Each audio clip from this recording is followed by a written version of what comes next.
Salut à tous, c'est encore moi, Patrick Duval. Je vous rappelle que sur ma chaîne, je parle de tout ce qu'on peut faire soi-même. Abonnez-vous si vous aimez bricoler, il y aura plein de choses intéressantes. Et maintenant, passons directement au sujet de cette vidéo. Pour éviter l'apparition de mauvaises odeurs dans les toilettes, il est recommandé d'installer un clapet spécial qui fermerait le tuyau lorsque l'eau n'est pas évacuée. Il peut être fabriqué de manière autonome et la procédure est décrite ci-dessous. Clapet anti-retour sur le tuyau d'égout avec vos propres mains.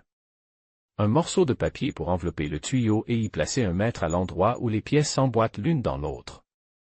Ce sera la longueur de la circonférence reportée sur le papier.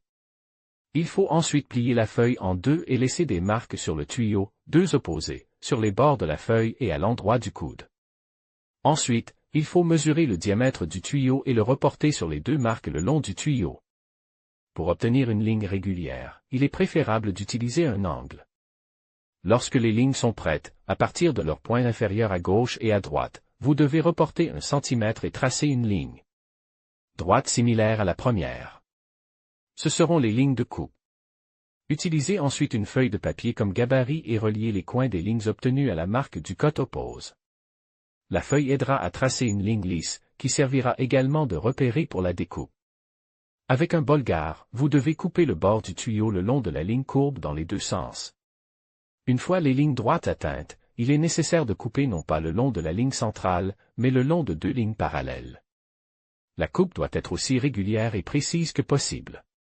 À la fin du travail, le coupe-boulon doit permettre d'obtenir une coupe en forme sur la longueur de la circonférence du tuyau et un morceau de plastique droit dans la partie supérieure. Pour l'étape suivante du travail, vous aurez besoin d'un sèche-cheveux de chantier. Un morceau de tuyau en plastique d'environ 15 cm doit être coupé dans le sens de la longueur.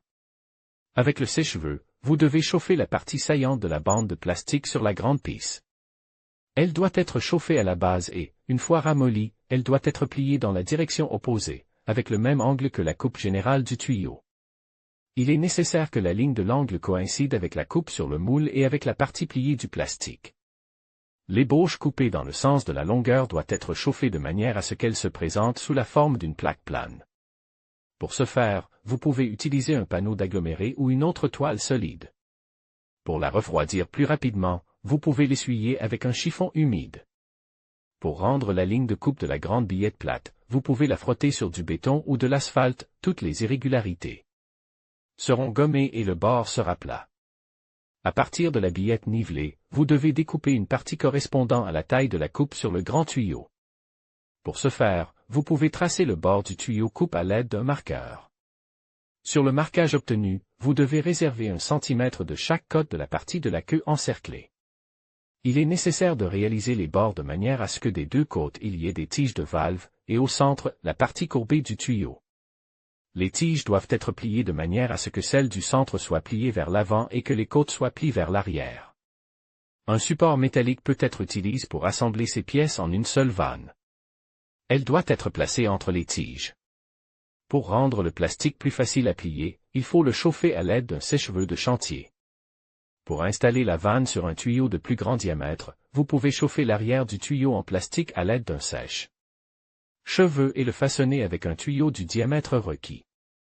Sous l'effet d'un bon chauffage, le plastique devient souple et flexible. Lorsqu'il est complètement refroidi, la vanne peut être installée sur le tuyau d'évacuation. Pour un meilleur raccordement, vous pouvez utiliser du silicone ou du mastic d'étanchéité.